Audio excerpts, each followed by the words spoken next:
여러분, 오늘이 토요일 날이죠. 2025년 9월 20일 오후 4시 12분을 가리키고 있습니다. 요즘에 내가 물건을 구입했는데 이게 뭐냐면 네오 스마트 펜이라는 겁니다. 이게 글씨를 쓰는 펜인데요. 이걸 어디다 쓰느냐면은 이게 디지털 노트입니다. 디지털 노트. 여기다 이렇게 필기를 하면은 이게 종이에다 필기를 하는 거는 아날로그 방식이죠. 근데 여기다 필기를 하면 이 필기된 게 텍스트 파일로도 이제 변경시킬 수가 있고, 그래서 이제 텍스트 파일로 변경을 시키면은 자판을 두드려서 이제 글씨를 쓴 것 같이 그렇게 된단 말이죠. 그리고 그냥 이렇게 지금 화면에 나오는 것 같이 텍스트 파일로 변환시키지 않고 그냥 이 손글씨 모양으로 보이기도 할 수 있다고죠. 그러니까 쉽게 말해서 이게 뭐냐면은 아날로그와 스마트폰, 아날로그와 디지털이 이렇게 가교 역할을 할 수 있는 그런 펜이자 공책입니다. 그러니까 이 펜과 이 공책은 아날로그와 디지털을 연결하는 매개체적인 성격을 가지고 있다. 이런 걸 말씀드립니다. 그래서 지금 여기 화면에 보이는 이 필기를 바로 이 펜으로 하는 겁니다. 네오 스마트 펜으로 필기를 한 건데 이 펜이 조금 비싸요. 이 펜이 지금 15만 원 정도 합니다. 그러니까 뭐 그렇게 비쌀 수밖에 없죠. 그러니까 이 아날로그로 써서 디지털로 변환시킬 수가 있는 거니까. 그러니까 여러분들 이게 자판기잖아요. 이게 자판기인데 자판기가 익숙한 사람은 이 자판기를 치는 게 더 익숙할 수도 있어요. 그러나 자판기 대부분의 사람들이 자판기에 익숙하지 않거든요. 그래서 자판기를 두드리려면은 뭐 띄엄띄엄 이렇게 할 수밖에 없는데 속도가 느리게. 근데 이걸로 쓰면은 그렇게 자판기에 익숙하지 않아도 된다 이거죠. 그냥 공책에다 이렇게 필기를 하면은 그것이 이제 텍스트 파일로 변환시킬 수도 있다 이런 얘기입니다. 그러니까 이 손글씨를 써가지고 손글씨를 자판기로 두드려서 쓴 것 같이 그렇게 자판기로 글자로 변환시킬 수도 있다는 얘기입니다. 그래서 여러분 지금은 설국에 대해서 얘기를 하는 시간이잖아요. 근데 잠깐 쉬었다가 갑시다. 쉬었다가 가기로 하고 오전에는 내가 요 가까운 도시에 가서 이발을 하고 왔어요. 그 머리가 단정해 보이잖아요. 이발해서. 그래서 지금은 설국을 하는 시간이지만은 좀 쉬었다가 가는 의미에서 내가 예전서부터 대한민국은 인구가 줄어야 된다고 계속 주장하고 있는 사람이죠. 많은 사람들이 인구가 늘어나야 된다고 주장하잖아요. 그래서 자녀 3명 이상 낳는 사람은 얼마를 준다. 그리고 현찰을 준다는 겁니다. 그런 지자제도 많이 있어요. 지방자치제도 많이 있는데 과연 그럴까요? 인구가 줄어야 되는 겁니다. 그러면 대한민국의 적정 인구는 2천만에서 2,500만이래야 된다. 이런 얘기입니다. 그러니까 얼마예요? 지금 대한민국의 약 5천만이라고 하잖아요. 5천만에서 2천만이나 2,500만 정도로 줄어야 된다 이거죠. 반토막으로 줄어야 된다는 얘기예요. 그래야 대한민국의 미래가 밝아집니다. 그래서 내가 그동안 생각을 정리한 걸 내가 이 필기를 했습니다. 그걸 필기를 읽어가면서 얘기를 하도록 하겠습니다. 왜 대한민국은 인구가 줄어야 하는 것인가? 그동안 우리나라는 세계적으로 아주 높은 인구 밀도를 유지했던 나라였다. 여러분 말이죠. 지금도 내가 하고 싶은 얘기가 많은데 그것도 또 필기한 걸 읽으면서 이제 얘기할 기회가 있을 것입니다. 우리나라가 굉장히 인구 밀도가 높은 나라입니다. 이런 높은 인구 밀도는 왁자지껄한 분위기를 형성했다. 이런 분위기에 길들여진 한국 사람들에게 썰렁하면 견디기 어려운 공포심을 갖겠다. 지금도 그 어느 유튜브에 들어가 보면은 그 유튜브를 하는 사람들이 이 지방의 뭐 군소재지 이런 데를 돌아다니면서 길거리 지나다는 사람이 없다 이거야. 아주 썰렁하다. 그래서 이게 야단났다. 대한민국 곧 멸망할 것 같다. 어쩌다 뭐 등등 얘기를 하는데 멸망이 아니라 축복인 것입니다. 인구가 줄어야 하는 것입니다. 그러니까 내가 얘기를 하잖아요. 우리나라는 그동안 인구 밀도가 굉장히 높았다. 이런 얘기죠. 그렇게 인구 밀도가 높은 나라에서 살다 보니까 왁자지껄하고 어디 가나 사람이 많아서 왁자지껄하고 그런데 우리가 버릇이 들어있다고죠. 그렇게 왁자지껄한 분위기에서 버릇이 되어 있는 한국 사람은 갑자기 썰렁해지니까 사람이 없고 썰렁해지니까 그게 아이고 이게 뭐 금방 망할 징조로구나. 공포감을 갖는다 이거죠. 그러나 그거는 공포감을 가져야 될 일이 아니고 오히려 축복해야 할 일이다. 나는 그런 것을 여기서 주장하고 있는 거예요. 사실 이것은 공포가 아니라 축복인 것이다. 나는 이 시간에 커다란 두 개의 주제로 말을 하려고 한다. 왜 인구는 줄어든가? 그러면 왜 대한민국이 지금 인구가 줄어들고 있는가? 지금 내가 이걸 얘기하고 싶은 거예요. 그래서 인구가 줄어드는 데는 우리의 의식의 변화가 있는 거예요. 그러니까 한국 사람들의 이 생각이 변화가 됐다 이런 얘기죠. 그래서 인구가 줄어들고 있는 겁니다. 그러면 도대체 대한민국 사람들의 생각이 어떻게 변했느냐? 이걸 지금 내가 얘기를 하고 싶은 거예요. 그리고 두 번째는 개인주의의 발현. 이거를 이제 앞으로 세밀히 얘기를 할 겁니다. 왜 인구 감소가 대한민국의 미래를 밝게 하는 것인가? 다들 인구가 감소한다고 대한민국이 뭐 소멸하네 어쩌네. 대한민국이 멸망한다 어쩐다. 공포 심해져서 야단 법석을 하는데 나는 인구가 줄어야 대한민국의 미래가 밝아진다고 주장하는 사람이에요. 왜 그런가?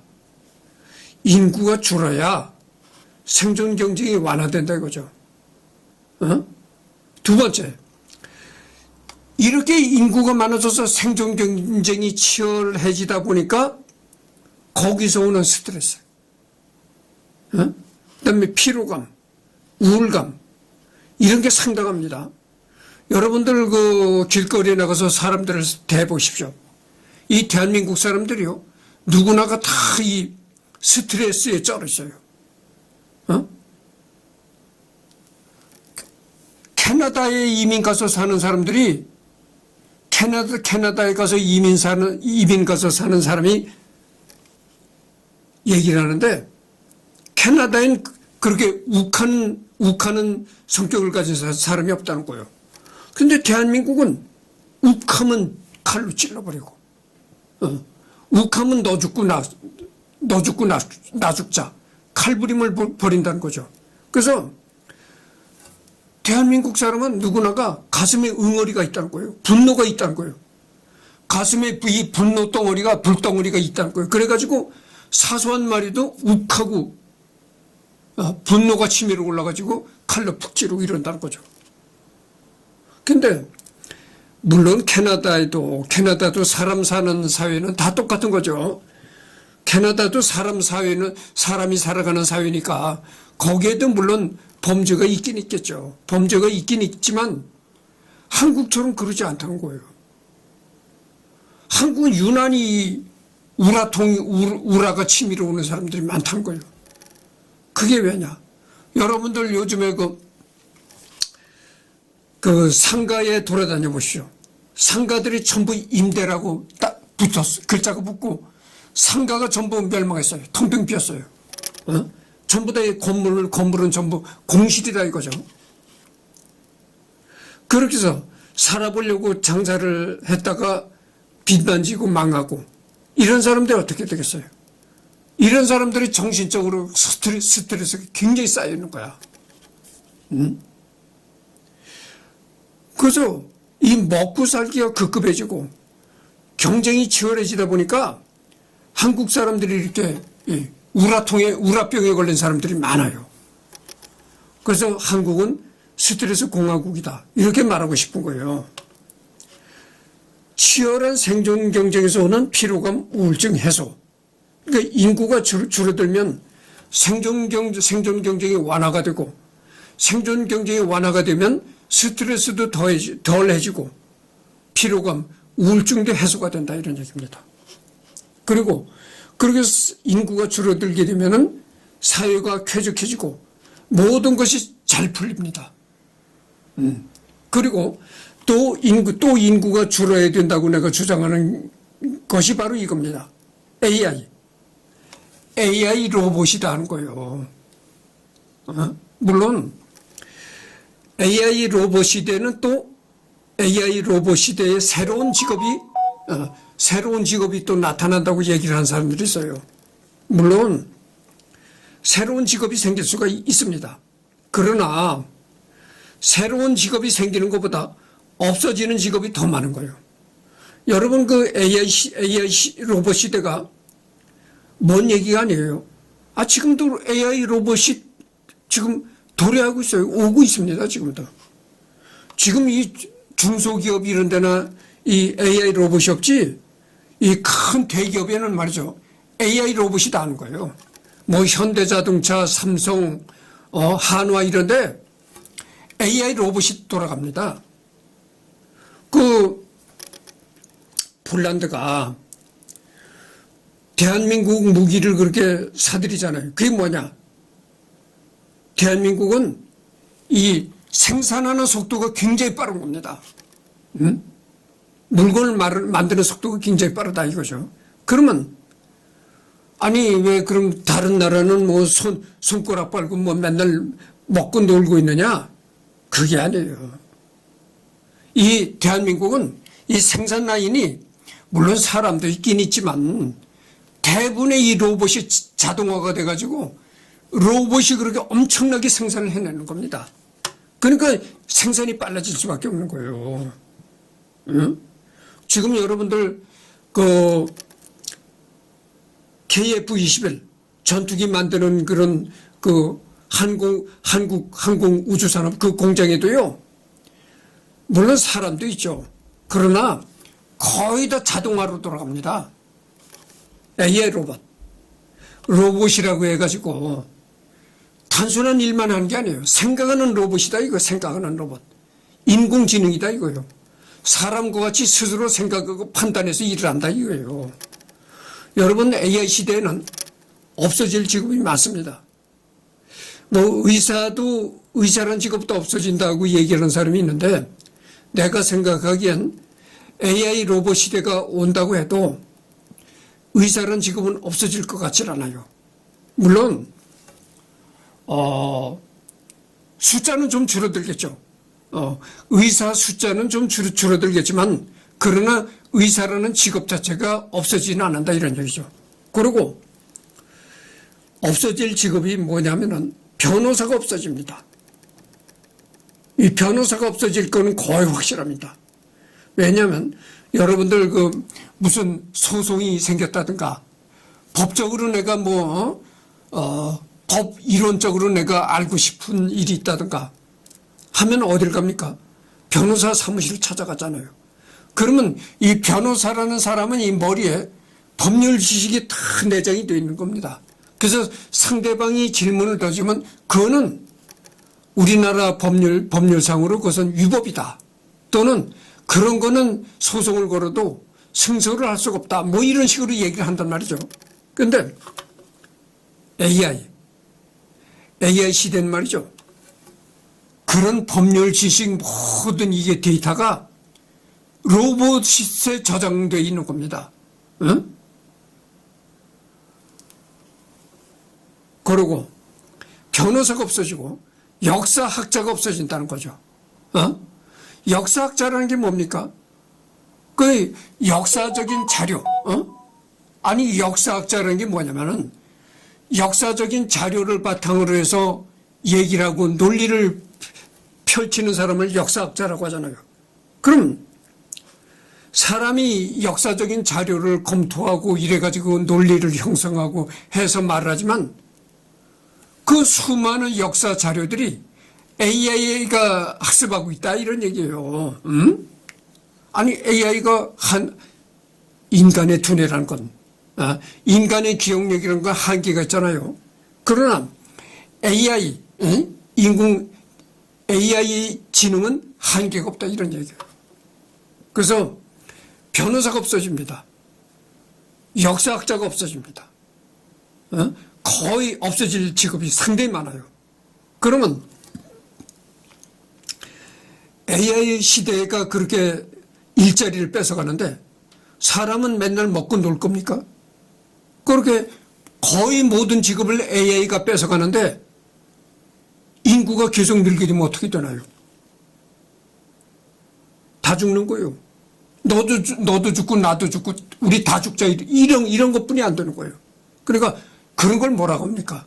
공멸한다고 하잖아요. 공멸. 공멸할 수밖에 없는 거예요. 사람이 할 수 있는 일을 거의 다 뺏어간다니까. 그런데 인구가 늘어나야 된다? 그거는 다 죽는 결과뿐이 안 되는 거예요. 그래서 인구가 줄어야죠. 그래서 내가 인구가 줄어야 된다는 걸 내가 꾸준히 주장하고 있는 사람이에요. 내가 인구가 줄어야 된다고 주장한 게 뭐냐? 또 한번 해봅시다. 생존 경쟁의 완화. 치열한 생존 경쟁에서 오는 자살, 피로감, 우울증이 해소가 된다.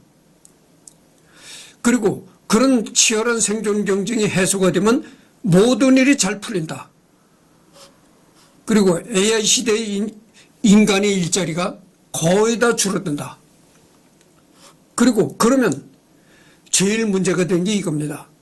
아니 그럼 그렇게 인구가 줄어들면은 국방은 누가 지키느냐? 나라는 누가 지키느냐? 벌써 예전에는 60만 대군이라고 했거든. 육군, 해군, 공군, 3군을 통틀어서 우리나라 대한민국 군대 수가 60만이었다는 겁니다. 그래서 60만 대군이었다고 하는데 지금은 40만으로 줄어들었다 그래요. 그러니까 벌써 20만이 줄어들었다는 얘기죠.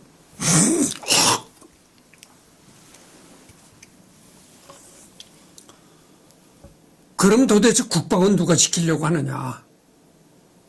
그래서 이 앞으로 인구가 계속 줄어들면 말이죠. 징병과 모병이 병행되어야 한다. 이런 걸 내가 주장하고 싶어요. 물론 국방에도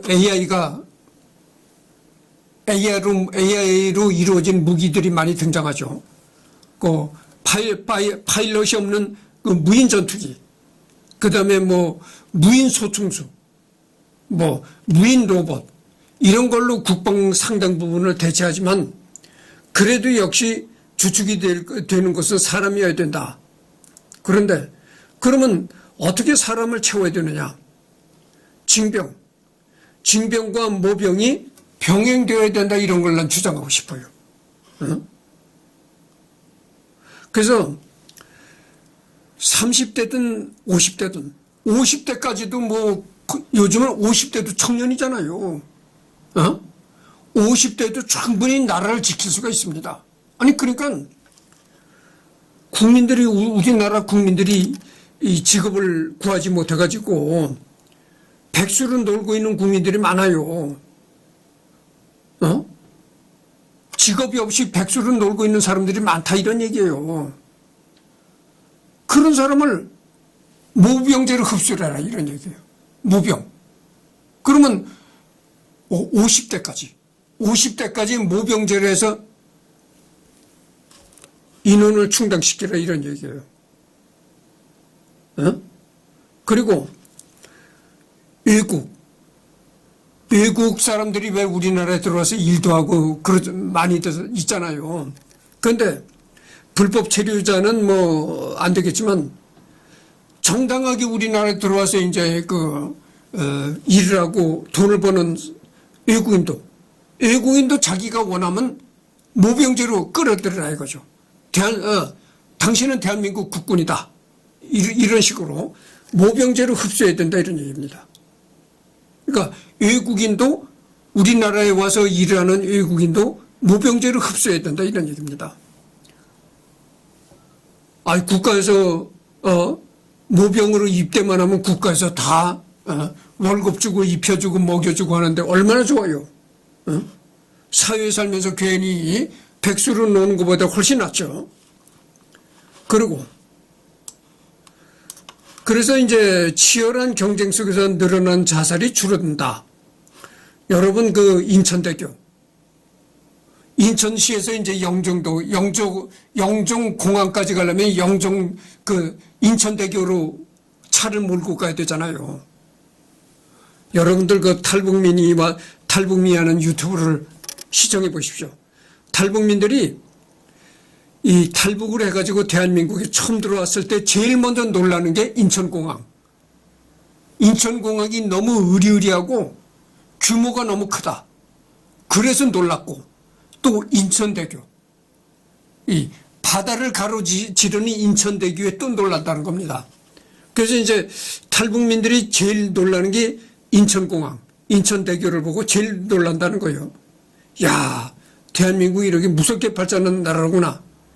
놀란다고 하는데, 이 인천대교가 말이죠.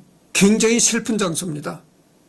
인천대교에서 많은 사람들이 투신 자살하는 거예요. 바다로 던집니다, 몸을. 그러면 그 사람들이 왜 그 시퍼런 바닷물에 빠져들겠어요? 아니, 죽고 싶어서 죽는 사람이 있나요? 죽고 싶어서 죽는 사람은 아무도 없을 겁니다. 아니, 다 살고 싶죠. 다 100세까지 장수하고 싶죠. 그럼 왜 죽습니까? 뻔할 뻔쩌잖아요. 빚을 몇십억을 졌다. 남의 빚이 몇십억이다. 도저히 이걸 갚을 능력이 없다. 이건 뭐 어쩔 도리 없다. 죽는 수밖에 없다. 그냥 몸을 던지는 겁니다.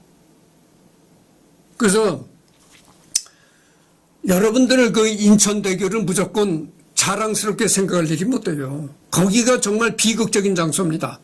엄청난 사람들이 거기 바닷물에서 빠져 죽는 거예요. 그리고 또 다른 페이지를 내가 불러오도록 하겠습니다. 잠깐만 기다려 주십시오.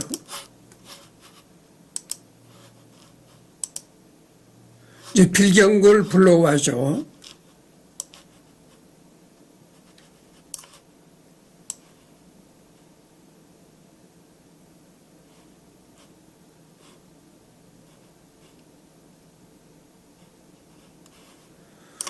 그래서 이제 여러분들 이걸 좀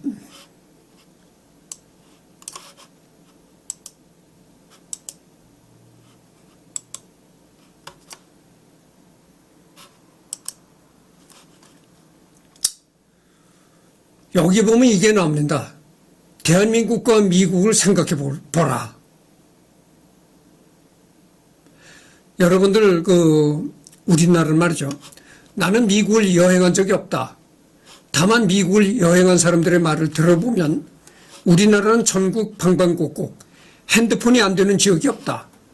그러나 선진국이란 미국은 도시 또는 마을을 벗어나면 전혀 핸드폰이 되지 않는다는 것이다. 그렇잖아요.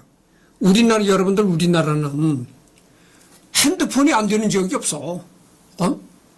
어딜 가나 다 핸드폰이 된다 이거죠. 그래서 우리나라가 선진국이다. 그렇게 생각할 수 있나요? 아니, 그럼 미국은 도시나 마을을 벗어나면 핸드폰이 안 된다는 거예요. 그러면 미국은 후진국인가? 그게 아니에요.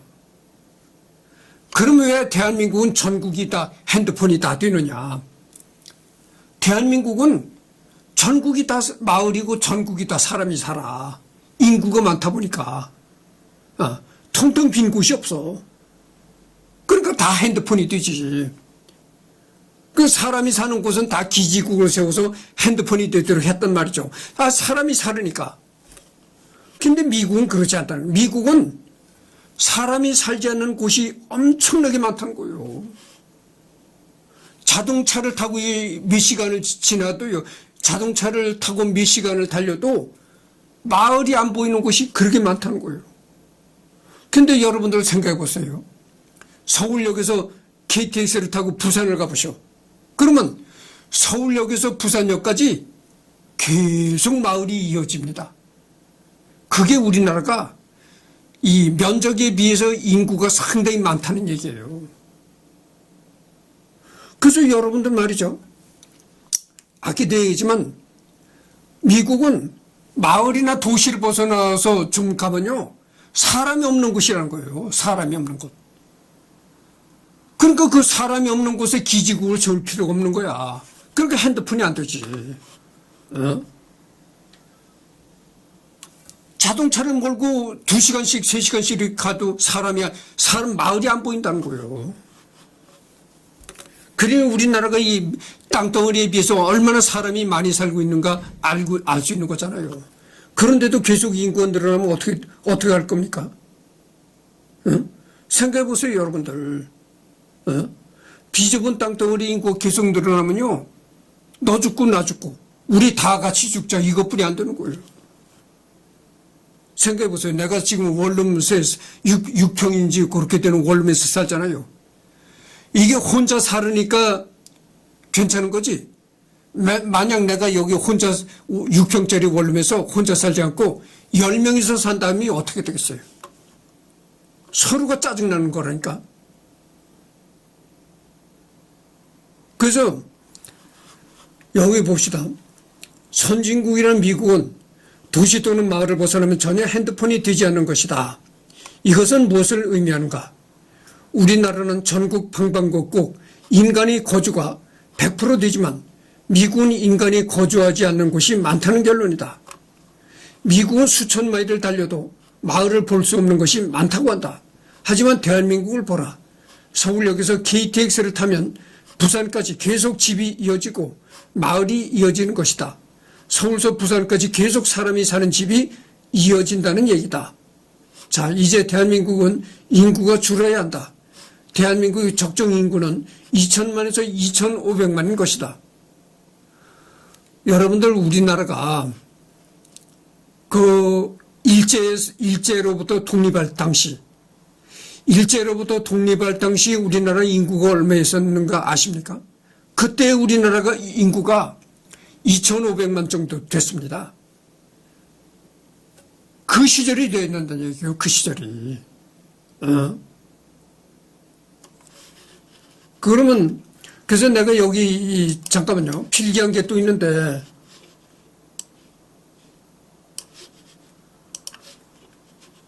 잠깐만요. 이 필기한 게 잠깐만 기다려주세요. 필기한 게 이 업로드가 안 됐네. 잠깐만요. 잠깐만 기다려 주십시오.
그래서 이제 여러분 잠깐만요.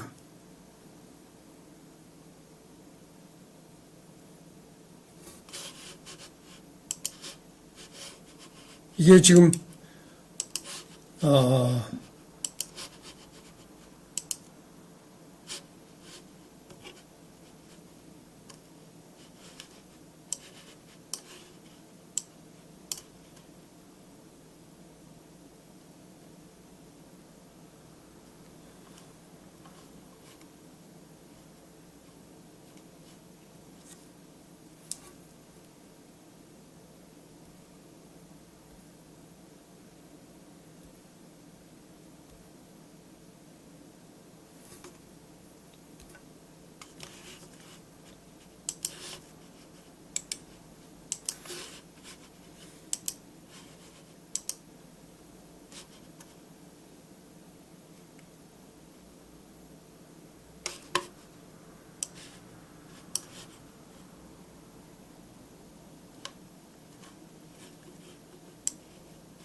그러면 잠깐만요.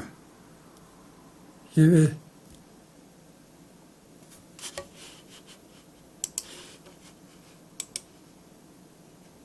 벌써 이제 31분을 경과했습니다.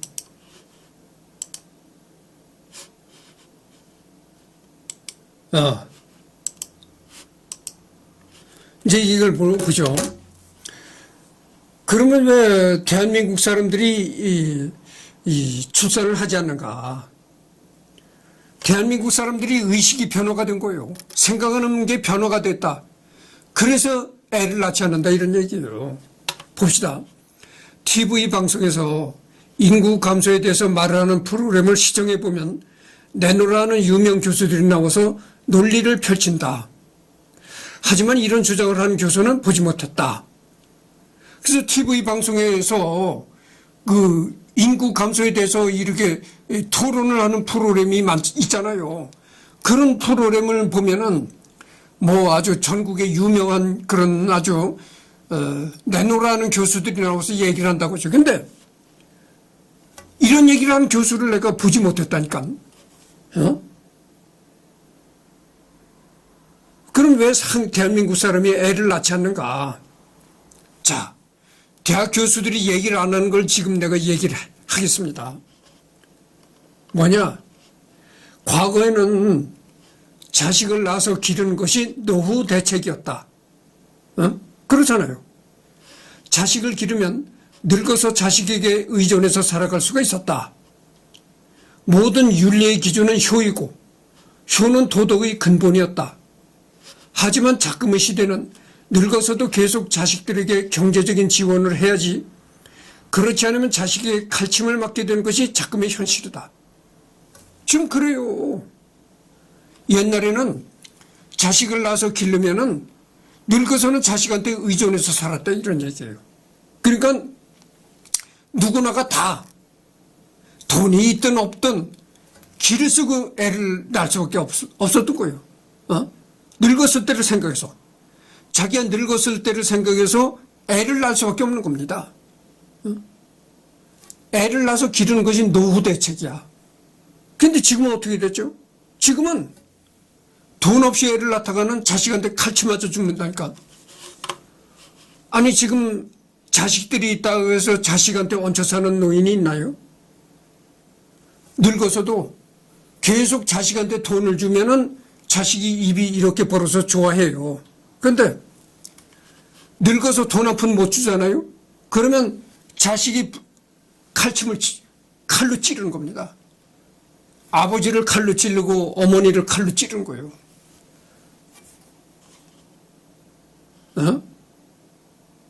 그거는 너무 심하다고 볼 수가 있는데 칼로 찌르지 않아도 학대를 하는 거예요. 주먹으로 때리고. 자식의 주먹에 얻어맞는 그 부모의 심정이 어떻겠어요? 정말 죽는 것보다도 못할 겁니다. 그러니까 그 시대가 그런 시대가 되다 보니까 애를 안 낳는 거예요. 애 낳다가는 늙어서 칼치 맞아 죽겠거든. 자식한테 칼 맞아 죽는 거예요. 그러니까 누가 애를 낳겠어요? 그러니까 애를 안 낳는 거예요.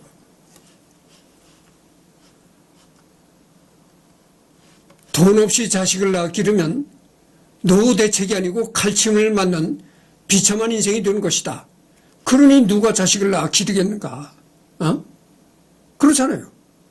예전에는 자식을 낳아서 기르면은 늙어서 자식한테 얹혀서 살았다 이거예요. 그러니까 기를 쓰고 자식을 낳아 길렀는데 지금은 그게 아니야. 늙어서도 계속 돈을 줘야지 돈을 안 주고 그러면은 돈을 안 주고 얹혀 살면 칼로 찌르고 주먹으로 좁히고 이런다니까. 그러니까 누가 자식을 낳겠냐 이 말이에요. 그런 세상이 되보니까 싹 걷어치우는 거야. 애를 안 낳는 거야. 그래서 인구가 추는 거예요. 개인주의의 발현. 예전에는 자신보다 부모 형제를 우선시하는 생각이 있었다. 그런 연유로 한 지붕 아래서 3, 4대가 같이 생활했던 것이다. 여러분 그렇잖아요. 내가 어렸을 때도 예전에는 말이죠.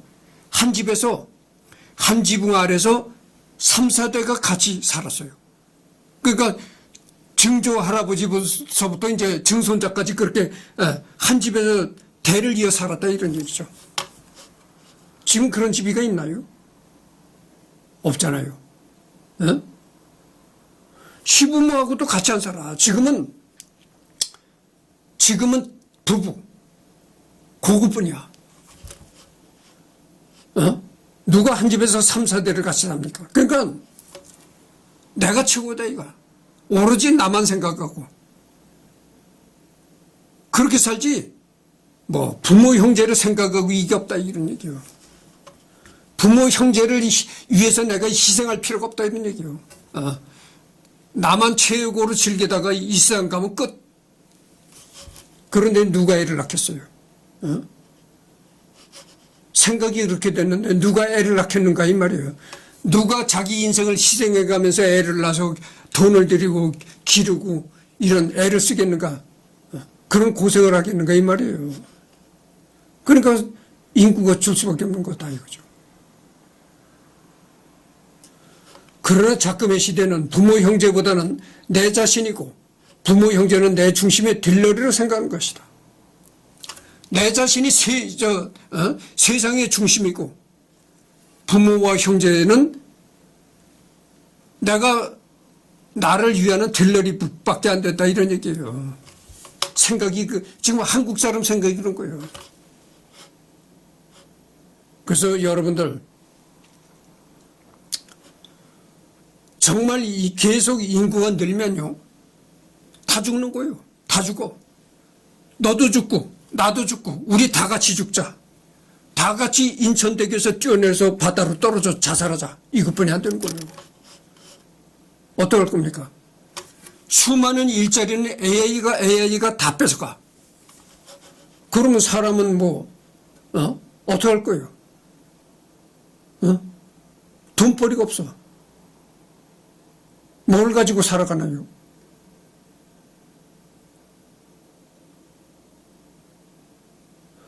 여러분들 계속되는 얘기지만은 예전에는 공장에 노조가 있어가지고 노조가 들고 일어나고 임금 올려달라고 야단하고 그랬었잖아요.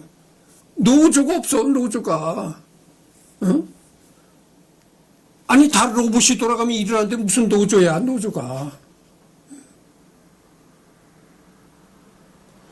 여러분들, 지금 미국에 지은 현대자동차 공장, 삼성전자 공장 이런데 거기서 일하는 근로자들이 잡혀갔다 이런 게 뉴스에 나오잖아.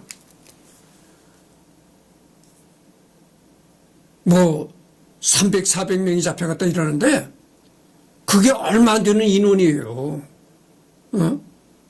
그 미국에다 세운 LG, 현대, 삼성 이런 공장들이 얼마나 큰 공장들이 큽니까? 원래대로 한다면은 그 공장에 근해서 근무하는 인원만 해도 3, 400명이 아니고 3만, 4만 명이 될 겁니다. 아마 3만도 넘어요. 여러분들 그렇게 LG, 현대, 삼성 그런 큰 공장 3개가 전부 사람으로 돌아간다고 하면은 30만, 40만 정도의 인원이 필요할 겁니다. 그래야 공장이 돌아갈 거예요. 그게 아니에요. 로봇이 다 돌아가는 자동화 시스템으로 돼 있으니까 그러니까 3, 400분이 안 되는 거예요, 인원이. 3, 400을 4, 5 공장으로 쪼개보시오. 인원이 얼마나 되나. 노조고 자시고 할 게 없다니까. 앞으로는 노조가 힘을 못 써요. 노조란 게 없다니까, 노조란 게. AI 로봇을 조종하는 소수의 인원만 있을 뿐이지 노조가 무슨 그런 시대가 도래하는데 뭘? 자꾸 이 애를 낳아서 인구를 늘려?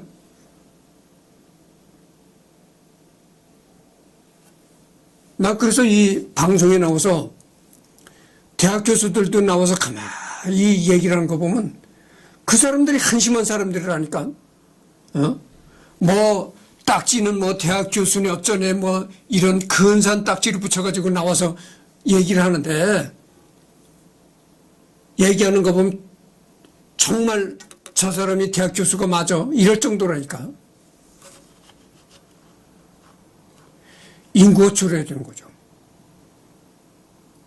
내가 계속 얘기를 하잖아요. 미국은 도시나 마을을 벗어나면 핸드폰이 안 되는 거예요. 그게 뭐냐? 도시나 마을을 벗어나면 사람이 살지 않는 그냥 무주구천동이야. 사람이 살지 않는 곳이다 이 말이에요. 그러니까 기지국을 안 세우는 거야. 근데 대한민국은 사람이 살지 않는 지역이 없어. 그러니까 전부 다 기지국을 세우니까 전국이 다 핸드폰이 된다니까. 미국은 핸드폰이 안 된다는 거예요. 도시나 마을을 벗어나면 핸드폰이 전혀 안 된다는 거예요. 여러분들 스타링크라고 돼 있잖아요. 스타링크에서 우주에서 인터넷을 하잖아요. 그게 뭐 미국의 테슬라 경영주가 그걸 스타링크를 하는데 그 스타링크가 왜 나왔겠어요? 그렇게 이 기지국을 안 세운 핸드폰 신호가 안 되는 지역이 많다 보니까 우주에서 이렇게 인터넷을 쏘겠다 이런 얘기예요. 그게 그럼 뭐냐? 그럼 미국이 후진국이라서 그러냐? 그게 아니란 말이죠. 차를 타고 몇 시간을 운전해 가도 사람이 안 사는 지역이 일하니까. 근데 우리나라는 보셔. 서울역에서 KTX를 타고 부산까지 가보니까 계속 사는 사람 마을이 이어진다. 그러니 이 좁은 땅덩어리 얼마나 콩나물같이 오글오글 모여서 사느냐. 여기서 더 늘어나면은 너도 죽고 나도 죽고 우리 다 같이 죽자. 다 같이 인천대교에서 투신 자살은 수밖에 없다니까. 그래서 이제 43분을 경고했습니다. 그래서 오늘 녹화는 이것으로 끝내고 내일 요즘에 내가 설국을 하잖아요. 설국은 내일 녹화를 하도록 하겠습니다.